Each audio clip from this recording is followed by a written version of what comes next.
എല്ലാ സഹോദരങ്ങൾക്കും നമ്മുടെ യൂട്യൂബ് ചാനലിലേക്ക് സ്വാഗതം. അപ്പോൾ വീഡിയോയിലേക്ക് പോകുന്നതിന് മുമ്പ് ആരെങ്കിലും നമ്മുടെ ചാനൽ ഇതുവരെയും സബ്സ്ക്രൈബ് ചെയ്യാത്തവരൊക്കെ ഉണ്ടെങ്കിൽ ഒന്ന് സബ്സ്ക്രൈബ് ചെയ്തോളൂ. അതോടൊപ്പം തന്നെ ബെല്ലൈക്കൻ കൂടി ഒന്ന് പ്രസ് ചെയ്യാൻ മറക്കരുത്. പിന്നെ ഒരു കാര്യമെന്ന് വെച്ചാൽ നമ്മുടെ വീഡിയോ ഫുള്ളായിട്ട് കാണുക, സ്കിപ്പ് അടിച്ച് പോവാതിരിക്കാൻ ശ്രദ്ധിക്കുക. വീഡിയോയ്ക്ക് പരമാവധി ലെന്ത് വരാതിരിക്കാൻ ഞാൻ ശ്രദ്ധിക്കാം. അപ്പോൾ നമുക്ക് നേരെ വീഡിയോയിലേക്ക് പോകാം.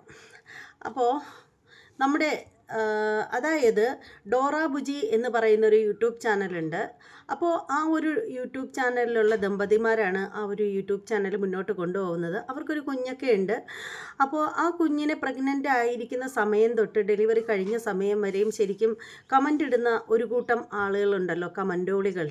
ആ കമൻ്റോളി മക്കളെ കൊണ്ട് ഈ ഒരു ഫാമിലിക്ക് വളരെ ശല്യമാണ് ഉണ്ടായിരുന്നത്. കാരണം എന്താണെന്ന് വെച്ചാൽ ആ ഒരു ഫാമിലിയിൽ ആ ഒരു പെൺകുട്ടിക്ക് ചെറിയൊരു വൈകല്യം പോലെ അവളെ കണ്ടു കഴിഞ്ഞാൽ, എന്നാലും അവൾക്ക് ഒരു കുഴപ്പമില്ല കേട്ടോ. ആളിനൊരു ഇച്ചിരി പൊക്കക്കുറവുണ്ടെന്നേ ഉള്ളൂ, ഉയരം കുറവുണ്ടെന്നേ ഉള്ളൂ, അല്ല വേറെ ഒരു കുഴപ്പമില്ല. അതിന് ആ കുട്ടി പ്രഗ്നൻ്റ് ആയിരിക്കുന്ന സമയത്ത് തന്നെ ഈ കമൻ്റോളികളൊക്കെ വന്നിട്ട് നിൻ്റെ കുഞ്ഞ് അങ്ങനെ ഇരിക്കും ഇങ്ങനെ ഇരിക്കും എന്നൊക്കെ പറഞ്ഞിട്ട് അവരെ എത്രത്തോളം മാനസികമായിട്ട് വേദനിപ്പിക്കാൻ പറ്റുമോ അത്രത്തോളം വേദനിപ്പിച്ചിട്ടുള്ളതാണ്. പക്ഷേ അങ്ങനെ അവർ ആർക്കും ഒരു ശല്യമില്ലാണ്ട് അവരവരുടെ ഫാമിലിയായിട്ട് സന്തോഷമായിട്ട് മുന്നോട്ട് പോവുകയാണ്. അവരിടുന്ന വീഡിയോകളൊക്കെ അവരുടെ ലൈഫാണ് ശരിക്കും അവർ വീഡിയോ ആയിട്ട് ഉപയോഗിക്കുന്നത്. അല്ലാതെ നമ്മളെപ്പോലെ റിയാക്ഷൻ വീഡിയോ ഒന്നും ചെയ്യുന്ന ആളുകളല്ല അവർ.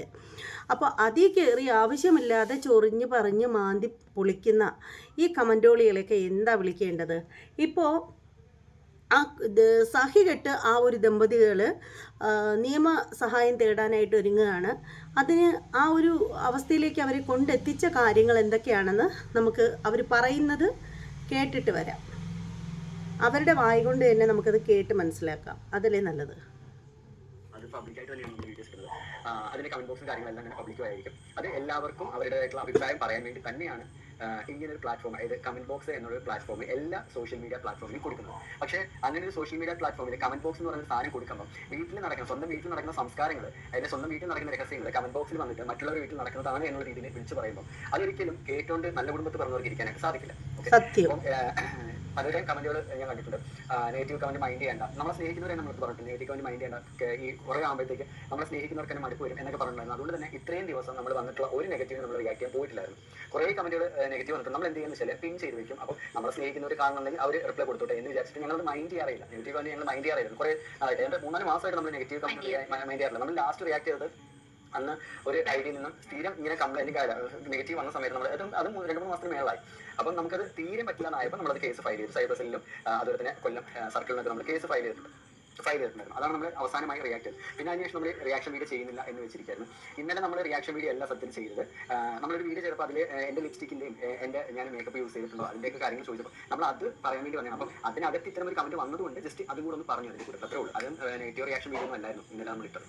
അപ്പോൾ ഇത് നെഗറ്റീവ് റിയാക്ഷൻ വീഡിയോ തന്നെയാണ്. കാരണം ആ സംഭവം എന്താണെന്ന് പറയാൻ വേണ്ടിയിട്ട് എനിക്കൊരിക്കലും എൻ്റെ വാവുകൊണ്ട് പറയാനായിട്ട് സാധിക്കില്ല എന്താണ് ആ സംഭവം ഉള്ളത്. കാരണം എൻ്റെ ചോര, എൻ്റെ രക്തം, എൻ്റെ മകളിലെ എന്നെയും ചേർത്ത് സംസാരിക്കുമ്പോൾ ഒരിക്കലും എനിക്ക് അത് ആ പറഞ്ഞ വാക്കുകൾ എന്താണെന്ന് ഒരിക്കലും എനിക്ക് പറയാൻ വേണ്ടി പറ്റത്തില്ല. അത്രയ്ക്കും സംസ്കാരമില്ലാത്ത എന്താ പറയേണ്ടതെന്ന് അറിയത്തില്ല. ഞാൻ ഒരു കാര്യം പറയാം. ഞാൻ പറയുന്ന തെറ്റാണെങ്കിൽ ഓക്കെ, അത് നിങ്ങളുടെ ഭാഗത്ത് നിന്ന് നോക്കുമ്പോൾ തെറ്റായിട്ട് തോന്നും. പക്ഷെ എനിക്ക് ഒരിക്കലും അത് തെറ്റായിട്ട് തോന്നില്ല. ഞാൻ പറയുന്ന കാര്യം, ഈ പറഞ്ഞ വ്യക്തി ആ വ്യക്തിയുടെ ഭാര്യനെയും അമ്മേനെയും പെങ്ങളെയും ചേട്ടന്റെയോ സഹോദരന്റെയോ ഒക്കെ ഭാര്യമാരെയും ആ വീട്ടിലുള്ള മറ്റ് സ്ത്രീകളെയും തന്റെ ഭാര്യയ്ക്ക് പകരമായിട്ടായിരിക്കും കാണുന്നത്. ഓക്കെ, ചിലപ്പോൾ ഭാര്യയുടെ കുറവുകൾ നടത്താൻ വേണ്ടി തന്റെ വീട്ടിലുള്ള മറ്റ് സ്ത്രീകളെ ഈ വ്യക്തി ഉപയോഗിക്കുന്നുണ്ടാവും. അപ്പൊ അതുകൊണ്ടായിരിക്കാം മറ്റുള്ള വീട്ടിലും അതായിരിക്കും നടക്കുന്നത് എന്ന് വിചാരിച്ചിട്ട് മറ്റുള്ളവരെ കമന്റ് ബോക്സിൽ വന്നിട്ട് പറയുന്നത്. പക്ഷെ ഈ പറഞ്ഞ വ്യക്തിക്ക് ഒരു കാര്യം തെറ്റിപ്പോയി. എന്റെ മകളുടെ പ്രായം എന്ന് പറയുന്നത് 8 വയസ്സ് കഴിഞ്ഞിട്ടേ ഉള്ളൂ. ഈ വരുന്ന ഓഗസ്റ്റ് 22 9 വയസ്സ് എന്റെ വീട്ടിൽ പൂർത്തിയാകത്തേ ഉള്ളൂ. അപ്പോൾ ഈ പ്രായപൂർത്തിയാകാത്ത എന്റെ മകളെ പറ്റിയാണ് ഇത്തരം ഒരു വൃത്തികേട് പറഞ്ഞിരിക്കുന്നത്. അപ്പം അതിലെ നിയമ നടപടികളുമായിട്ട് ഞങ്ങൾ മുന്നോട്ട് പോകുമ്പോൾ അത് എവിടം വരെ പോകും, ഏത് രീതിയിൽ പോകുമെന്ന് ഈ വ്യക്തിക്ക് ഒരുപക്ഷെ അറിയില്ലായിരിക്കും. അതെന്തായാലും ഞാൻ അറിയിച്ചു കൊടുക്കുന്നുണ്ട്. ഈ വ്യക്തിയെ മാത്രമല്ല, ഈ വ്യക്തിയുടെ മറ്റു വീട്ടിലുള്ള മറ്റുള്ള അംഗങ്ങളെ ഇത് അറിയിച്ചു കൊടുക്കുന്നത്. കാരണം ആ വ്യക്തിയുടെ വീട്ടിലുള്ള അംഗങ്ങൾ ആ വ്യക്തിക്ക് ഇതുപോലെ ഇത് ഭാര്യയ്ക്ക് പകരമായിട്ട് നിന്ന് കൊടുത്തതുകൊണ്ടായിരിക്കുമല്ലോ മറ്റുള്ള സ്ത്രീകളെ കണ്ടപ്പോൾ ഇങ്ങനെ തോന്നിയത്. മറ്റുള്ള സ്ത്രീകൾ ഉള്ള വീട്ടിലെ പുരുഷന്മാരെ അവരുടെ ഭാര്യമാർക്ക് പകരമാണ് മറ്റുള്ള ആൾക്കാർ ഉപയോഗിക്കുന്നതെന്ന് പറയാനുള്ള തന്റെ വന്നത് അതുകൊണ്ടായിരിക്കുമല്ലോ. അപ്പോൾ എന്തായാലും ആ വീട്ടുകാരെയും ഈ പറഞ്ഞ വ്യക്തിയെ തീർച്ചയായും ഇതിന്റെ നിയമവശങ്ങളും ഇങ്ങനെയുള്ള കാര്യം ഇടുന്ന സമയത്ത് ഉണ്ടാകുന്ന പുറകെ വരുന്ന പ്രശ്നങ്ങൾ എന്താണെന്നുള്ളത് തീർച്ചയായിട്ടും ആ വ്യക്തിക്ക് എന്തായാലും പഠിപ്പിച്ചു കൊടുക്കുന്നതായിരിക്കും. ഞാനിപ്പോൾ ഈ പറഞ്ഞ കാര്യം നിങ്ങൾക്ക് ഒരിക്കലും ദേഷ്യം തോന്നേണ്ട കാര്യമില്ല. നിങ്ങൾ ഒരിക്കലും ഇത് കേട്ടിട്ട് അയ്യേ എന്തെങ്കിലും സംസാരിച്ച് ചിന്തിക്കേണ്ട ആവശ്യമില്ല. കാരണം എൻ്റെ മകളെ കുറിച്ച് പറയുന്ന സമയത്ത് എനിക്ക് എത്രത്തോളം ഫീൽ ഉണ്ടാവും, എത്രത്തോളം ഞാൻ വേദനിച്ചിട്ടുണ്ടാവും, എത്രത്തോളം എനിക്ക് വിഷമം ഉണ്ടാവും എന്നുള്ളത് നിങ്ങളൊന്ന് ചിന്തിച്ച് നോക്കുക. ആ ചിന്തിച്ച് നോക്കി ഒരു അച്ഛൻ ഞാൻ നല്ല രീതിയിൽ ഷോക്കായെന്ന് വെച്ചാല് എന്റെ സത്യം പറഞ്ഞ കമന്റ് ഇട്ട വ്യക്തി എന്റെ കൺമുന്നിൽ കണ്ടിരുന്ന ഞാൻ ആ നിമിഷം ആ വ്യക്തിയെ കൊന്നേനെ. ആ കമന്റ് ഇട്ട വ്യക്തി എന്റെ കൺമുന്നിൽ കണ്ടിരുന്ന ഉറപ്പായിട്ടും മറ്റൊന്നും ഞാൻ ചിന്തിക്കില്ല. എന്റെ മകനെ കുറിച്ച്, എന്റെ ഭാര്യയെ കുറിച്ച്, എന്റെ കുടുംബത്തിലോ മറ്റാരെയും കുറിച്ച് ഞാൻ ചിന്തിക്കില്ലായിരുന്നു. ആ വ്യക്തിയെ തീർച്ചയായും കൊന്നേനെ. പിന്നെ അവനാണെങ്കിൽ കമന്റ് ബോക്സിൽ വന്ന് വീണ്ടും കമന്റ് ഇട്ടിട്ടുണ്ടായിരുന്നു, നിന്നെ ഞാൻ കാണാൻ നേരിട്ട് വരുന്നു, നീ തന്തയ്ക്ക് വന്നതാണെങ്കിൽ നേരിട്ട് വരണം എന്റെ മുമ്പിൽ. ഓക്കെ, നീ ഒറ്റ തന്തയ്ക്ക് ആണ് ഉണ്ടായിരുന്നുണ്ടെങ്കിൽ നീ എന്റെ മുന്നിൽ നേരിട്ട് വരണം. അതല്ലെന്നുണ്ടെങ്കിൽ ഞാൻ കമന്റ് ഇട്ടില്ല, നീ പലതന്തയ്ക്ക് ഉണ്ടായിരുന്നു. ഉറപ്പായിട്ട് അങ്ങനെ തന്നെ ആയിരിക്കും ഉണ്ടായിട്ടുള്ളത്. ഓക്കെ, ഞാനിങ്ങനെ പറയുന്നതുകൊണ്ട് ഒരിക്കലും നിങ്ങൾക്ക് ആർക്കും ദേഷ്യം തോന്നുന്നത് ഒരു കാര്യമില്ല. ഈ വ്യക്തി വീട് കാണുന്നുണ്ടെങ്കിൽ ഉറപ്പായിട്ട് ഞാൻ പറയാം, നീ എന്തായാലും ഒരു തന്തയ്ക്ക് ജനിച്ചത്. അതെനിക്ക് 100% ഉറപ്പുണ്ട്. നീ ഒരു തന്തയ്ക്ക് ജനിച്ചതല്ല. ഓക്കെ, മകളെ ഒരു അച്ഛനും മകളെ കൂടി ചേർത്ത് സംസാരിക്കുന്നത് നീ ഒരിക്കലും ഒരു തന്തയ്ക്ക് ജനിച്ചതല്ല. ഓക്കെ, പിന്നെ പ്രിൻസി എൻ്റെ സ്വന്തം മകളല്ല. എന്തായാലും ഈ സഹോദരൻ പറയുന്നതിനോട് ഞാൻ 100% യോജിക്കുന്നുണ്ട്. ശരിക്കും നമ്മൾ കമൻറ്റ് ബോക്സ് ഓണാക്കി വെച്ചിരിക്കുന്നത് എന്തിനാന്ന് വെച്ചാൽ ഇതുപോലെയുള്ള തെറിത്ത മക്കൾക്ക് കയറി നിരങ്ങാൻ വേണ്ടിയിട്ടൊന്നുമല്ല. ശരിക്കും നമ്മുടെ വീഡിയോ കണ്ടിട്ട് അതിനെക്കുറിച്ചിട്ടുള്ള അഭിപ്രായങ്ങൾ കമൻറ്റ് ചെയ്യാൻ വേണ്ടിയിട്ടാണ് നമ്മൾ പിന്നെ ഇതുപോലെ കമൻറ്റ് ബോക്സ് ഓപ്പൺ ആക്കി വെച്ചിരിക്കുന്നത്. അതിൽ നിങ്ങൾക്ക് നെഗറ്റീവ് കമൻറ്റ് പറയാം, പോസിറ്റീവ് കമൻറ്റ് പറയാം എന്ന് കരുതി തെറി കമൻറ്റ് വിളിക്കാനൊന്നും ആരും നിങ്ങൾക്ക് ഒരു അധികാരവും നൽകുന്നില്ല. നിങ്ങൾക്ക് വീഡിയോ കണ്ടിട്ട് അതിൻ്റെ അടിസ്ഥാനത്തിൽ വീഡിയോയെക്കുറിച്ചിട്ടുള്ള മോശം അഭിപ്രായവും നല്ല അഭിപ്രായവും പറയും. അല്ലെങ്കിൽ നിങ്ങൾ ഇങ്ങനെ ചെയ്തത് ശരിയായില്ല, അല്ലെങ്കിൽ നിങ്ങൾ ഇങ്ങനെ പറഞ്ഞത് ശരിയായില്ല, അങ്ങനെയൊക്കെ നിങ്ങൾക്ക് പറയാനുള്ള പൂർണ്ണ അവകാശമുണ്ട്. പക്ഷേ എന്ന് കരുതിയിട്ട് തെറി വിളിക്കുന്നതും സ്വന്തം മക്കളെ ചേർത്ത് പറയുന്നതൊന്നും ഒരിക്കലും അംഗീകരിക്കാൻ പറ്റുന്ന കാര്യമല്ല. ഇവർ പാവങ്ങളാണെന്ന് പറഞ്ഞ് എന്ത് പോക്കൃത്തരവും പറയാമെന്നാണോ നീയൊക്കെ വിചാരിച്ച് വെച്ചിരിക്കുന്നത്? നായിൻ്റെ മക്കളെ ഇങ്ങനെയാണോ സ്വന്തം അച്ഛനെയും മക്കളെയും ചേർത്താണോ സംസാരിക്കുന്നത്? നിൻ്റെയൊക്കെ വീട്ടിലെ പാരമ്പര്യമാണോ നീയൊക്കെ ഈ പറയുന്നത്? ഇന്നിവരെയെങ്കിൽ നാളെ മറ്റൊരാളെയാണല്ലോ നീയൊക്കെ പറയുന്നത്, നായിൻ്റെ മക്കളെ. എന്റെ ബ്രദർ എന്റെ അനിയന്റെ മകളാണ്. അപ്പൊ എന്റെ അനിയന്റെ മകൾ എന്ന് പറയുമ്പോൾ എന്റെയും മകൾ തന്നെയാണ്. ഞങ്ങൾ ഇതുവരെ ആ നിമിഷം വരെ ഞങ്ങൾ അങ്ങനെ കണ്ടിട്ടുള്ളൂ. ഞാൻ അതിനകത്ത് ഇട്ടിരിക്കുന്നതും ക്യാപ്ഷനും അങ്ങനെ തന്നെയായിരുന്നു ആ വീഡിയോയുടെ. എനിക്ക് നല്ല രീതിയിൽ വെച്ചാല് പുള്ളിയിൽ ഇങ്ങനെ അതിനെ കുറിച്ച് ഓർക്കാൻ നന്നായി ദേഷ്യവും എന്താ പറയുക, എനിക്ക് സത്യം പറഞ്ഞാല് എന്നെ പറഞ്ഞാൽ എനിക്കൊരു കുഴപ്പമുണ്ടാവില്ല. ആ വ്യക്തിയുടെ കമന്റ് ഇട്ടിരുന്ന വ്യക്തിയുടെ ഐഡിയയിൽ ഒന്ന് നിങ്ങൾ ചെക്ക് ചെയ്ത് നോക്കിയാൽ കാണാൻ പറ്റും. എന്നെ കുറേ മോശം പറഞ്ഞ് കമന്റ് ഇട്ടിട്ടുണ്ട്, ഒത്തിരി മോശം പറഞ്ഞ് കമന്റ് ഇട്ടിട്ടുണ്ട്. ഞാൻ മൈൻഡ് ചെയ്തിട്ടില്ല, ഞാൻ അതിനൊന്നിനും പ്രതികരിക്കാൻ പറ്റില്ല. എന്നെ പറഞ്ഞ ഒരു കാര്യത്തിൽ ഞാൻ പ്രതികരിക്കാൻ പറ്റില്ല. കാരണം ഒരു പട്ടി ഇവിടെ കിടന്ന് കുരയ്ക്കുന്നു, ഞാൻ ആ ഒരു മൈൻഡിൽ മാത്രമാണ് ഇട്ടിട്ടുള്ളൂ, ഞാൻ മൈൻഡ് ചെയ്യാൻ പോയിട്ടില്ല. പക്ഷേ സംഗതി എന്താ വെച്ചാൽ ഇത്തരത്തിലുള്ള കമന്റുകൾ വന്നപ്പോഴാണ്, അതായത് ഫസ്റ്റ് അവൻ എന്നെ പറഞ്ഞു വന്നതിന് ശേഷമാണ് ഫസ്റ്റ് പിന്നെ വേറെ പറഞ്ഞു അതിൻ്റെ ഒരു ഷോർട്സ് ഞാൻ ഇട്ടിട്ടുണ്ടായിരുന്നു. അപ്പോൾ എല്ലാവരും പറഞ്ഞത് മൈൻഡ് ചെയ്യാൻ പോകേണ്ടതാണ്. അത് ഇട്ട് ഒരു 5-10 മിനിറ്റ് കഴിഞ്ഞപ്പോഴത്തേക്ക് അടുത്ത കമന്റ് എന്നെയും മകളെയും കൂടെ ചേർത്ത് ഒരു വെട്ടമല്ല പല കമന്റ്. എന്നിട്ട് അവൻ അറിയേണ്ടത് അങ്ങനെ എൻ്റെ മൈൻഡ് ഇല്ലാന്നുണ്ടെങ്കിൽ ഞാൻ എന്തിനാണ് ഇങ്ങനൊരു പെണ്ണിനെ കിട്ടിയെന്ന് അവൻ അറിയേണ്ട കാര്യമാണ്. ഞാൻ എല്ലാം നിനക്ക് നേരിട്ട് പറഞ്ഞു തരാം, സകല കാര്യങ്ങളും നിന്റെ എല്ലാ സംശയങ്ങളും ഞാൻ നേരിട്ട് പറഞ്ഞു തരാം. നിന്നെ പോലെ സ്വന്തം മകളുമായിട്ട് നീ ചിലപ്പോൾ അത്തരത്തിലുള്ള കാര്യങ്ങൾ ചെയ്യുന്നതുകൊണ്ടായിരിക്കാം മറ്റൊരാളെ കണ്ടപ്പോഴും നിനക്ക് അങ്ങനെ തോന്നിയത്. നീ ചിലപ്പോൾ നിന്റെ ഭാര്യയെ വിവാഹം കഴിച്ചത് ചിലപ്പോൾ അത്തരത്തിലുള്ള സ്വഭാവം ഉള്ളതുകൊണ്ടായിരിക്കാം. ഓക്കെ, ഞാൻ എൻ്റെ ഭാര്യയെ വിവാഹം കഴിച്ചത് എനിക്ക് ആ സ്വഭാവം ഉള്ളതുകൊണ്ടല്ല, എനിക്ക് നല്ലൊരു പെണ്ണിനെ വേണം എൻ്റെ മനസ്സിൽ ആഗ്രഹം ഉള്ളതുകൊണ്ടാണ്. ഞാൻ ആഗ്രഹിച്ച മനസ്സിന് എനിക്ക് ഇണങ്ങിയ ഒരു പെണ്ണിനെ ഞാൻ വിവാഹം കഴിച്ചു. അതിൽ ഞാനാണെങ്കിൽ നീ നോക്കുന്ന രീതിയിലുള്ള ശരീരമോ ശരീരക സൗന്ദര്യമോ ഒന്നും ഞാൻ നോക്കിയിട്ടില്ല. എൻ്റെ മനസ്സിനിണങ്ങിയ പെണ്ണിനെയാണ് ഞാൻ വിവാഹം കഴിച്ചത്, എൻ്റെ മനസ്സിനിണങ്ങിയ പെണ്ണിനെയാണ് ഞാൻ കൂടെ കൂട്ടിയത്. അത് നീ ചെയ്യുന്ന പ്രവൃത്തികളെ പോലുള്ള കാര്യങ്ങൾ ഉള്ളതുകൊണ്ടല്ല. പിന്നെ നിന്നെ പോലെ ഞാനാണെങ്കിൽ തന്റെയാരെന്നോ അല്ലെങ്കിൽ ജനിപ്പിച്ചതാരെന്നോ അറിയാതെയല്ല ഞാൻ ജനിച്ചിരിക്കുന്നത്. എനിക്ക് പറയാനായിട്ട് ബെന്നി എന്ന് പറഞ്ഞിട്ട് എൻ്റെ വീട്ടിലുണ്ട്, എൻ്റെ അച്ഛൻ എന്ന് പറയുന്നത്. ഓക്കെ, എനിക്കതിന് നല്ല ഉറപ്പുണ്ട്. അതുകൊണ്ടാണ് എൻ്റെ സ്വഭാവം നേരെ പോ രീതിയിൽ നിൽക്കുന്നത്. മാത്രമല്ല ഞാൻ എന്ത് ചെയ്താലും എൻ്റെ കുടുംബത്തെയും എൻ്റെ കുടുംബത്തിലുള്ളവരെ നോക്കിയിട്ടാണ് ഞാൻ എന്ത് കാര്യം ചെയ്യുന്നത്. എന്ത് കാര്യത്തിന് ഞാൻ ഇറങ്ങിയാലും ഞാൻ ചെയ്യുന്ന പ്രവൃത്തി കാരണം എൻ്റെ കുടുംബത്തിലുള്ള ഒരാളും വേദനിക്കാനോ സങ്കടപ്പെടാനോ പാടില്ല എന്ന് വിചാരിച്ച് തന്നെയാണ് ഞാൻ എൻ്റെ എല്ലാ പ്രവർത്തികളും ചെയ്യുന്നത്. ഞാൻ എന്ത് കാര്യം ചെയ്താലും ഞാൻ ജീവിക്കുന്ന പോലെ എൻ്റെ കുടുംബത്തിന് വേണ്ടി തന്നെയാണ്. എനിക്ക് വലിയ കാശോ പണോ എനിക്ക് സമ്പത്തോ കാര്യങ്ങളോ ഒന്നും തന്നെ ഇല്ല. പക്ഷേ ഉള്ളതുകൊണ്ട് ഞങ്ങൾ തൃപ്തിപ്പെട്ടാണ് ജീവിക്കുന്നത്. ഞങ്ങൾക്ക് ഈ ഉള്ളത് മതി. ആ ഇതിൽ ഞങ്ങൾ സന്തോഷത്തോടെ ഞങ്ങൾ പോയിക്കൊണ്ടിരിക്കുന്നത്. എൻ്റെ കുടുംബത്തിലുള്ള ഓരോ അംഗങ്ങളും ഉള്ളതുകൊണ്ട് തൃപ്തിപ്പെട്ട് ഞങ്ങൾ മുന്നോട്ട് പോകുന്നവരാണ്. ആ കൂട്ടത്തിൽ വന്നെയാണ് ഞങ്ങളുടെ കൂടെ. ആ കൂട്ടത്തിൽ ഞങ്ങൾക്ക് ചേർത്ത് നിർത്താൻ പറ്റുന്ന വ്യക്തി ആയതുകൊണ്ടാണ് ഞങ്ങളുടെ കൂടെ ഇന്ന് ഇവിടെ നിൽക്കുന്നത്. ഇവിടെ ജീവിച്ച രീതി വെച്ചിട്ടോ, അതായത് ഞങ്ങൾ മുൻപ് ജീവിച്ചത് അതേപോലെ തന്നെയാണ്. പക്ഷേ ഞങ്ങൾ കുറച്ച് പെട്ടെന്ന് ഡൗൺ ആയിപ്പോയി.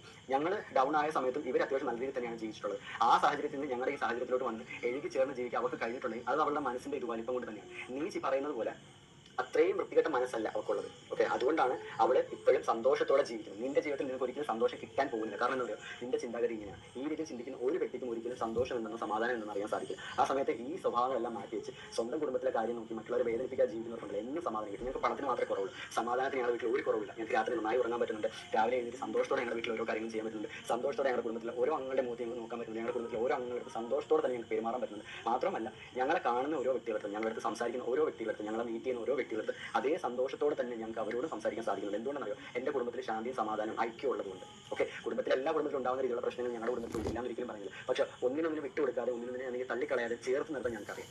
ആ ചേർത്ത് നിർത്തൽ ഉള്ളതുകൊണ്ടാണ് ഇന്നും ഞങ്ങൾക്ക് സമാധാനത്തോടെ ജീവിക്കാൻ സാധിക്കുന്നത്. നീ ഒരിക്കലും സമാധാനത്തോടെ ജീവിക്കില്ല. എന്താണെന്നറിയോ? നിന്റെ സ്വഭാവം ഇത്തരത്തിലായതുകൊണ്ട്. അപ്പം ഞാൻ ഇത്രയും സംസാരിച്ചത് എനിക്ക് അത്രയ്ക്കും ദേഷ്യമുണ്ട്, അത്രയ്ക്കും എനിക്ക് വെറുപ്പ് തോന്നിയൊരു വ്യക്തിയാണ്.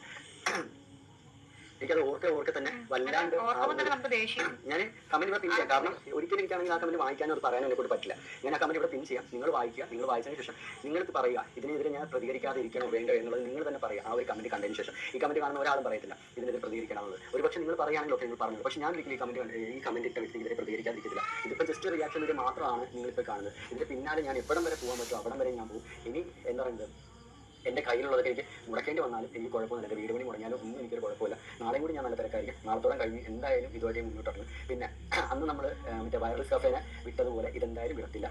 ഇതിൻ്റെ എല്ലാ ഡീറ്റെയിൽസും നമ്മളെടുത്ത് കൈവച്ചിട്ടുണ്ട്. സകല ഡീറ്റെയിൽസും നമ്മളെടുത്ത് കൈവച്ചിട്ടുണ്ട്. അതുകൊണ്ട് ഈ ഒരു കേസ് മാത്രം അങ്ങനെ വെറുതെ വിട്ട് കളയത്തില്ല. വെറുതെ വിട്ട് പോയാലും ഏതെങ്കിലും രീതിയിൽ ഞാൻ എന്തായാലും കണ്ടുപിടിച്ചിരിക്കും. പിന്നെ എന്നെ വെല്ലുവിളിച്ചതുപോലെ അവൻ്റെ തന്തയ്ക്ക് ജനിച്ചവനാണെങ്കിൽ നേരിട്ട് മുന്നിൽ വരട്ടെ. അത്രയ്ക്ക് അന്തസ്സുള്ളവനാണെങ്കിൽ നേരിട്ട് മുന്നിൽ വരട്ടെ. അപ്പോൾ ഇതൊന്നും നിങ്ങളത് പറയുന്നത് നിങ്ങൾ ഈ കമന്റ് ഒന്ന് വായിച്ചതിന് ശേഷം നിങ്ങൾ തന്നെ തീരുമാനിക്കുക ഇതിനെതിരെ നിങ്ങൾ പ്രതികരിക്കാതിരിക്കണോ അതോ പ്രതികരിക്കണം എന്നുള്ളത്. കാരണം വീട്ടിലെ നമ്മുടെ പെൺകുട്ടിയെ നമ്മുടെ വീട്ടിലുള്ളവരെയും ചേർത്തിട്ടാണ് ഇത്തരത്തിലുള്ള കമന്റുകൾ ഇത്തരത്തിലുള്ള നാറികൾ ഇടുന്നത്. ഇത് നമുക്ക് മാത്രമല്ല പലർക്കും ഇടാറുണ്ട്. എന്നിട്ട് പറയുന്നതാണ് കമന്റ് ബോക്സ് ഓഫ് ആക്കി വെക്കണം, ഇഷ്ടപ്പെട്ടില്ല അവൻ്റെ കമന്റ് ബോക്സ് ഓഫ് ആക്കി വെക്കണം, ഞങ്ങൾക്ക് അഭിപ്രായം പറയാനുള്ള ആ കമന്റ് ബോക്സ്. നിന്റെയൊക്കെ അഭിപ്രായമാണോ ഇത്? ഇത്തരത്തിലാണ് നിങ്ങൾക്ക് അഭിപ്രായം പറയുന്നത്. സ്വന്തം വീട്ടിലെ കുട്ടികളെ ചേർത്ത് അനാവശ്യം പറയുന്നതാണ് നിന്റെ അഭിപ്രായം. അങ്ങനെയാണ് അതിൻ്റെ അഭിപ്രായം അല്ല പറയുന്നത്, ഇവരൊക്കെയാണ് പറയുന്നത്. അപ്പോൾ ഇത്രയേ ഉള്ളൂ എനിക്ക് പറയാനായിട്ട്. ഇത് ഇത്തരത്തിൽ നെഗറ്റീവ് വരുന്ന എല്ലാ തെണ്ടുകൾക്കും വേണ്ടിയിട്ടുള്ള എൻ്റെ ഒരു മറുപടിയാണ്. ഇനിയും ചിലപ്പോൾ ഇത്തരത്തിലുള്ള കമന്റുകൾ വരും. വരുന്നോട്ട് എനിക്ക് ഒരു കുഴപ്പമില്ല. പക്ഷേ ഇനി എത്രത്തോളം അത്രയും കമന്റുകൾ വരുന്ന അത്ര ആയിരിക്കെതിരെ ഞാൻ കമ്പനി ഫയൽ ചെയ്യും. അതെന്തായാലും ഉറപ്പാണ്. ഇങ്ങനത്തെ കമന്റിന് ഏത് നായിട്ടാലും അവർക്കെതിരെ എല്ലാം ഞാൻ കേസ് ഫയൽ ചെയ്യും. ഞാൻ ഉണ്ടായിരിക്കത്തില്ല. കാരണം അത്രയ്ക്കും ഇന്നത്തെ ദിവസം നല്ലോണം പേരും. ഇത്രയും ദിവസം ഞങ്ങൾ ഹാപ്പി ആയിരുന്നു. ഇത്രയും ദിവസം ഞങ്ങൾ ഭയങ്കര ഹാപ്പിയാണ്. കാരണം ഞങ്ങളുടെ വീട് പണിയാണ് നടന്നുകൊണ്ടിരിക്കുന്നത്. അടച്ചുറപ്പുള്ള ഒരു വീട്ടിൽ ഞങ്ങൾ കിടക്കുകയാണ്. എൻ്റെ മകൻ്റെ അസുഖം കുറഞ്ഞിട്ടുണ്ട്, ഡോറയുടെ അസുഖം കുറഞ്ഞിട്ടുണ്ട്. നമ്മുടെ യൂട്യൂബ് ചാനൽ 1 ലക്ഷം പേരായിട്ടുണ്ട്. മാത്രമല്ല നമുക്ക് പ്ലേ ബട്ടൺ കിട്ടി. Samsung Galaxy M56 5G is super slim at just 7.2 millimeters. 1 ലക്ഷം പേരായിട്ടുണ്ട്. മാത്രമല്ല നമുക്ക് പ്ലേ ബട്ടൺ കിട്ടി. പിന്നെ നമുക്ക് യൂട്യൂബിലുള്ള വരുമാനം വന്നു തുടങ്ങി. ഇതെല്ലാം കൂടെ ആയപ്പോൾ നമ്മൾ ഭയങ്കര ഹാപ്പി ആയിരുന്നു, ഭയങ്കര സന്തോഷമായിരുന്നു. പക്ഷേ ഈ ഒരു കമന്റോട് കൂടി നമ്മുടെ ഹാപ്പിനെസ് എല്ലാം പോയി. ഒരിക്കലും മറക്കാനും പൊറുക്കാനും പറ്റാത്തൊരു വാക്കാവൻ പറഞ്ഞത്. ഒരിക്കലും മറക്കാനും പറ്റില്ല, അതുപോലെ തന്നെ ഒരിക്കലും പുറത്തു കൊടുക്കാനും പറ്റില്ല. അവൻ ആരാണെങ്കിലും ശരി. അവൻ പറഞ്ഞു പെണ്ണാണെന്ന്. നീ ഒരിക്കലും പെണ്ണായിരിക്കില്ല, അതെനിക്ക് നല്ല ഉറപ്പുണ്ട്. കാരണം പറഞ്ഞ വാക്ക് അമ്മാതി വാക്ക് ഒരു സ്ത്രീ ഒരിക്കലും പറയാത്ത വാക്ക്. ഇതിനു മുമ്പ് പല സ്ത്രീകൾ നമ്മളെ അറ്റാക്ക് ചെയ്തിട്ടുണ്ട്, നമ്മളെ മോശം കമന്റുകൾ പറഞ്ഞിട്ടുണ്ട്. പക്ഷേ അതൊക്കെ പറഞ്ഞിട്ടുള്ള വെച്ചാൽ ഭാര്യ വിട്ട് ജീവിക്കുന്നു, എന്താണ് മകൻ മരിച്ചു, ഇത്തരത്തിലുള്ള കമന്റുകളൊക്കെയാണ്. അതൊക്കെ ഒരു പരിധി വരെ നമുക്കാണെങ്കിൽ ചില സ്ത്രീകളാണെന്ന് വിശ്വസിക്കാൻ പറ്റുമായിരുന്നു. അതുപോലെ തന്നെ കണ്ടുപിടിച്ചപ്പോൾ അത് സ്ത്രീയാണ് നമ്മൾ അറിയുകയും ചെയ്തിരുന്നു. പിന്നെ നമ്മളത് വിടുകയും ചെയ്തു. പക്ഷേ ഇതൊരിക്കലും സ്ത്രീയല്ല. കാരണം ഈ വാക്കുകളൊന്നും ഒരിക്കലും സ്ത്രീ ഉച്ചരിക്കുന്ന വാക്കുകളല്ല ഈ ഉച്ചരിച്ചിരിക്കുന്നത്. പക്ഷേ സ്ത്രീ ആണെങ്കിൽ ഒരിക്കലും അവളാണെങ്കിൽ നല്ലൊരു അമ്മയ്ക്ക് ജനിച്ചിട്ടുണ്ടാവില്ല. കാരണം മറ്റുള്ള സ്ത്രീകളെയും മറ്റുള്ള പെൺകുട്ടികളെ, അതായത് പെൺകുട്ടികളെന്ന് പറയാൻ പറ്റില്ല, വെറും കൊച്ചുകുട്ടികളെ അത്രയും പോകുന്ന കുഞ്ഞുങ്ങളെ വരെ ഇത്തരത്തിൽ പറയുന്ന ഒരിക്കലും ഒരു സ്ത്രീയോ അല്ലെങ്കിൽ സ്ത്രീയുടെ വനിറ്റയും ജനിച്ചതോ ആവാൻ സാധ്യതയില്ല. അപ്പോൾ ഇതേ ഉള്ളൂ കൂട്ടുകാരെ, ഇത്രയേ ഉള്ളൂ. നമ്മൾ ഞാൻ പറഞ്ഞ കുറച്ച് കടുത്ത പോയ വാക്കുകളാണെന്ന് എനിക്ക് നന്നായി അറിയാം. പക്ഷേ ഇതുപോലുള്ളവർക്ക് ഇത്തരത്തിലുള്ള വാക്കുകൾ തന്നെ പറഞ്ഞില്ല എന്നുണ്ടെങ്കിൽ സത്യം പറഞ്ഞാൽ അത് ഭയങ്കര എൻ്റെ ഒരു അച്ഛൻ എന്നൊരു പദവിയെ ചോദ്യം. ഇല്ല സഹോദര, നിങ്ങൾ പറഞ്ഞ വാക്കുകൾ ഒട്ടും കൂടിയിട്ടില്ല. ശരിക്കും ഇതൊന്നും ആയിരുന്നില്ല നിങ്ങൾ പറയേണ്ടത്. ശരിക്കും അവൻ്റെ കാരണം പുകയ്ക്കുകയാണ് വേണ്ടത്. ഇനിയിപ്പോൾ നമ്മൾ എന്തെങ്കിലും ചെയ്തിട്ട് നിയമം കയ്യിലെടുത്തു എന്നൊന്നും വേണ്ട. എന്തായാലും ചെറിയ കുട്ടിയെ പറ്റി, അത് ഒരു പെൺകുട്ടിയെ പറ്റിയല്ലേ പറഞ്ഞത്, അത് നിങ്ങൾക്ക് നിയമപരമായിട്ട് മുന്നോട്ട് പോകുന്നതായിരിക്കും നല്ലത്. പോലീസുകാരുടെ കയ്യിൽ നിന്ന് നല്ല 4 എണ്ണം കിട്ടുമ്പോഴത്തേക്ക് അത് മാറി കിട്ടിക്കോളും. ആ ഒരു ക്രിമിയടി അവരങ്ങ് മാറ്റിക്കൊടുത്തേക്കും. അതുകൊണ്ട് നിങ്ങൾ വിഷമിക്കേണ്ട കാര്യമൊന്നുമില്ല. പിന്നെ ആർക്കായാലും വേദനയുള്ള കാര്യമാണ്. ഇപ്പോൾ ഇതണക്ക് തന്നെ രേണു സുധിയെ പറ്റി വീഡിയോ ഇട്ടെന്ന് പറഞ്ഞ് ഒരു പരനാറി വന്നിട്ട് എന്തെല്ലാം അനാവശ്യങ്ങളാണ് എന്നെ പറഞ്ഞതെന്നറിയാമോ? അപ്പോൾ അവൾക്ക് അതിനുള്ള ഒരു മറുപടി ഞാൻ റിയാക്ഷൻ വീഡിയോ ആയിട്ട് ഞാൻ കൊടുത്തിട്ടുണ്ട്. അവൾക്കതിപ്പോൾ കിട്ടിക്കോളും, അല്ലാണ്ട് വേറൊന്നുമല്ല. ഇതുപോലെ തെറിക്കമൻറ്റുകളും അനാവശ്യം ഇടുന്നവർക്കെതിരെ നമുക്ക് നിയമപരമായിട്ട് മുന്നോട്ട് പോകാനുള്ള ഓപ്ഷൻ ഉണ്ട്. ഇത് ഈ ചെറ്റകൾക്ക് പലർക്കും അറിയില്ല. എന്നാൽ എൻ്റെ ചാനലിൽ അധികം ആരും ഇങ്ങനെയൊന്നും പറയുന്നതല്ല. പക്ഷേ ഇത് ചില പെണ്ണുങ്ങളുണ്ട്, നായും തിരിഞ്ഞ് നായ്ക്കരി വെച്ച് കിടക്കുന്നതെന്നൊക്കെ പറയും നാടൻ ഭാഷയിൽ. അത്തരത്തിലുള്ള കുറേ പെണ്ണുങ്ങളുണ്ട്. അവരാണ് ഈ പറയുന്ന കണക്ക് രേണുസുധിക്കില്ലാത്ത സങ്കടമാണ് ഇവളുമാർക്കുള്ളത്. പക്ഷേ ഈ നായ എന്നെ മുമ്പിൽ കിട്ടിക്കഴിഞ്ഞാൽ ഞാൻ വെട്ടിക്കും, അത് ഉറപ്പാണ്. എൻ്റെ കൈ കിട്ടിക്കഴിഞ്ഞാൽ തീർക്കുവാണ്, അതെന്തായാലും ഉറപ്പുള്ള കാര്യമാണ്. പക്ഷേ എന്നെ ഞാൻ കണ്ടുപിടിക്കുന്നത് മാത്രമല്ല, എൻ്റെ കുടുംബത്തെ ഞാൻ കുടുംബത്തെ ഇവനെ മാത്രമല്ല എൻ്റെ കുടുംബത്തെ ഞാൻ ഈ നാട്ടുകാരുടെ മുമ്പിൽ കൊണ്ടുവരും. എനിക്ക് ഉറപ്പുള്ള ഒരു കാര്യമാണ്. അത് എൻ്റെ മനസ്സിൽ ഞാൻ തീർച്ചപ്പെടുത്തിയിരിക്കുന്ന ഒരു കാര്യമാണ്. കാരണം ഇവനെ പോലെ ജനിപ്പിച്ച ആ വീട്ടുകാർ അറിയണം ഇവനെയൊക്കെ ജന്മം കൊടുത്തതിൻ്റെ പരിണിത ഫലം എന്താണെന്നുള്ളത്. അത് ഉറപ്പായിട്ട് ഞാൻ അവരെ അറിയിക്കും. കാരണം ഇതുപോലുള്ള നാറികളെ ഇനി ഈ സമൂഹത്തിൽ വളരാൻ ആരും അനുവദിക്കരുത്. അതുകൊണ്ട് ഉറപ്പായിട്ടും കണ്ടുപിടിക്കും ഏതെങ്കിലും രീതിയിൽ. എത്ര കൂട്ടുകാരെ ഞാൻ ആ ഒരു ഇതില് പലതും പറഞ്ഞിട്ടുണ്ട്. അല്ല, ഞാൻ പറഞ്ഞതെല്ലാം ഞാൻ നല്ല ബോധത്തോടെ നല്ല ഇതിലും തന്നെയാണ് പറഞ്ഞിരിക്കുന്നത്. ഇതൊന്നും ആ ദേഷ്യത്തിന് പുറത്ത് പറഞ്ഞിട്ടുള്ള കാര്യങ്ങളല്ല. കാരണം എൻ്റെ മനസ്സിൽ അത്രയ്ക്കുണ്ട് ഇതിനോട് ഏത് രീതിയിൽ എനിക്ക് പറയണമെന്ന് എനിക്ക് അറിയില്ല. ഓക്കെ, എനിക്കാകെ പറയാൻ പറ്റുന്നത് ഈ വീഡിയോയിലൂടെ മാത്രമാണ്. അതുകൊണ്ട് ഞാൻ ഈ വീഡിയോയിലൂടെ പറഞ്ഞത്. പക്ഷേ ഒരു കാരണവശാലും ഇവൻ എൻ്റെ കണ്ണിൽ നേരിട്ട് കാണണമെന്നുണ്ടെങ്കിൽ ഇതൊന്നും ആയിരിക്കില്ല എൻ്റെ പറയലും എൻ്റെ പ്രവർത്തികളൊന്നും ഒരിക്കലും ഇതൊന്നും ആയിരിക്കില്ല. കാരണം അത്രയ്ക്കും എൻ്റെ മനസ്സിൽ പക തോന്നിയൊരു വ്യക്തിയാണ്. വെറുപ്പെന്നല്ല, എനിക്ക് പക തോന്നിയൊരു വ്യക്തി എന്ന് പറയുന്നത് ഈ ഒരു വ്യക്തിയാണ്. അതുകൊണ്ട് ഒരിക്കലും എൻ്റെ പ്രതികരണം നല്ല രീതിയിലായിരിക്കില്ല. അത്രയ്ക്കും എനിക്ക് വെറുപ്പും അത്രയ്ക്കും എനിക്ക് എൻ്റെ പറയാൻ പറ്റില്ല. അത്രയ്ക്കും ഞാൻ ഇന്നത്തെ ദിവസം കുറേ നേരത്തേക്ക് ഞാൻ ഇവക്ക് ഒരു മുഖം കൊടുക്കാൻ പറഞ്ഞു. കാരണം എനിക്കത് വായിച്ചു കഴിഞ്ഞപ്പോഴത്തേക്ക് എനിക്ക് ഭയങ്കരമായിട്ട് ഒരുമാതിരി ആയിപ്പോയി. എനിക്ക് എങ്ങനെ പറയാം, ഒരു വല്ലാത്തൊരു മാനസികാവസ്ഥയാണ് ഞാൻ കുറച്ച് നേരത്തേക്ക് നിന്നത്. എൻ്റെ കുഞ്ഞിനെ എൻ്റെ കൈ കിട്ടുമ്പോഴല്ലോ ഒന്നുമില്ലായിരുന്നു, അറിയാമോ? വേറൊരു തുണിക്കകത്ത് പൊതിഞ്ഞൊരു തല മാത്രമേ എൻ്റെ കുഞ്ഞിൻ്റെ പുറത്ത് കാണാൻ പറ്റുള്ളൂ. ആ രീതിയിലാണ് എൻ്റെ കുഞ്ഞിനെ കിട്ടിയത്. അതായത് എൻ്റെ പ്രിൻസിമോൾ ജനിച്ചതിൻ്റെ 2ാമത്തെ ദിവസമാണ് ഞാൻ എൻ്റെ കുഞ്ഞിനെ കാണുന്നത്. അന്ന് തൊട്ട് ഇന്ന് വരെ എൻ്റെ കുഞ്ഞിനിക്കൊപ്പം ഉണ്ട്. അച്ഛൻ്റെ അമ്മേനെയും കൂടെ നിന്നതിനേക്കാളും കൂടുതൽ ഞങ്ങളുടെ കൂടെ നിന്നിട്ടുള്ളത്. ഞങ്ങളാണ് അവളെ വളർത്തിയിട്ടുള്ളത്. ആ കുഞ്ഞിനെ കുറിച്ച് അവളെ ഈ കമന്റിട്ട നായ എത്രയും അനാവശ്യം പറഞ്ഞുണ്ടാക്കിയത് സ്വന്തം മകളെ കുറിച്ച്. അതുകൊണ്ട് എന്തായാലും നീ കാത്തിരുന്നു. എന്തായാലും നീ മാത്രമല്ല, എന്നിട്ട് നിന്റെ കുടുംബക്കാരും വലിച്ച് ഞാൻ റോഡിലിട്ട് ഇളക്കി നിന്നേക്ക് എന്തായാലും ഉറപ്പാണ്. അപ്പോൾ അത്രേ ഉള്ളൂ കൂട്ടുകാരെ. മറ്റൊരു വീഡിയോ ആയിട്ട് വരുന്നതായിരിക്കും. ഏപ്രിൽ 22 എന്തായാലും പ്രിയപ്പെട്ട സഹോദര, നിങ്ങളുടെ വിഷമം എന്താണെന്നുള്ളത് നമുക്ക് മനസ്സിലാക്കാൻ പറ്റുന്നതേ ഉള്ളൂ. ഒരിക്കലും അംഗീകരിക്കാൻ പറ്റാത്ത വാക്കുകളാണ് ഇതൊക്കെ നിങ്ങളെപ്പറ്റി പറഞ്ഞിരിക്കുന്നത് എന്ന് പറയുന്നു. എന്തായാലും ഞാൻ നിങ്ങളുടെ വീഡിയോയിലൂടെ അത് മനസ്സിലാക്കുന്നു. എന്തായാലും ആരുമായിട്ടും വഴക്കിനും അടിക്കും പ്രശ്നത്തിനൊന്നും പോകാൻ നിൽക്കേണ്ട. നമുക്ക് നിയമപരമായിട്ട് മുന്നോട്ട് പോവാം. ചൈൽഡ് ലൈനിലും ഒക്കെ പരാതി കൊടുത്താൽ മതിയാവും. കാര്യം എന്താണെന്ന് വെച്ചാൽ, നിങ്ങളെ ആശ്രയിച്ച് ജീവിക്കുന്നവർ ഉണ്ട്. നിങ്ങളുടെ ഫാമിലി തന്നെ നിങ്ങളെ ആശ്രയിച്ച് ജീവിക്കുന്നു. നിങ്ങളുടെ ഭാര്യ, നിങ്ങളെ വിശ്വസിച്ച് നിങ്ങളെ കൂടെ ജീവിക്കാനായിട്ട് വന്ന പെൺകുട്ടി, പിന്നെ നിങ്ങളുടെ മക്കൾ, അവരെയൊക്കെ ഓർത്തിട്ട് ഇതുപോലുള്ള നാറികളോട് നേരിട്ട് യുദ്ധത്തിനൊന്നും പോവണ്ട. അതിനാണ് നമ്മുടെ രാജ്യത്ത് പോലീസ് സംവിധാനങ്ങളൊക്കെ ഉള്ളത്, കോടതി ഉള്ളത്. അത്തരത്തിൽ മുന്നോട്ട് പോകും. നിങ്ങൾക്കൊപ്പം ഞങ്ങളെല്ലാം ഉണ്ട്. അപ്പോൾ എല്ലാവർക്കും ഈ ഒരു വീഡിയോയെക്കുറിച്ചിട്ടുള്ള നിങ്ങളുടെ എല്ലാ അഭിപ്രായങ്ങളും നിങ്ങൾ താഴെ കമൻറ്റ് ബോക്സിൽ രേഖപ്പെടുത്തൂ. അതുപോലെ തന്നെ ചാനൽ സബ്സ്ക്രൈബ് ചെയ്യാത്തവരൊക്കെ ഒന്ന് സബ്സ്ക്രൈബ് ചെയ്ത് സപ്പോർട്ട് നൽകണമെന്ന് അപേക്ഷിക്കുകയാണ്. ഇനി മറ്റൊരു വീഡിയോയുമായിട്ട് കാണാം. ബൈ.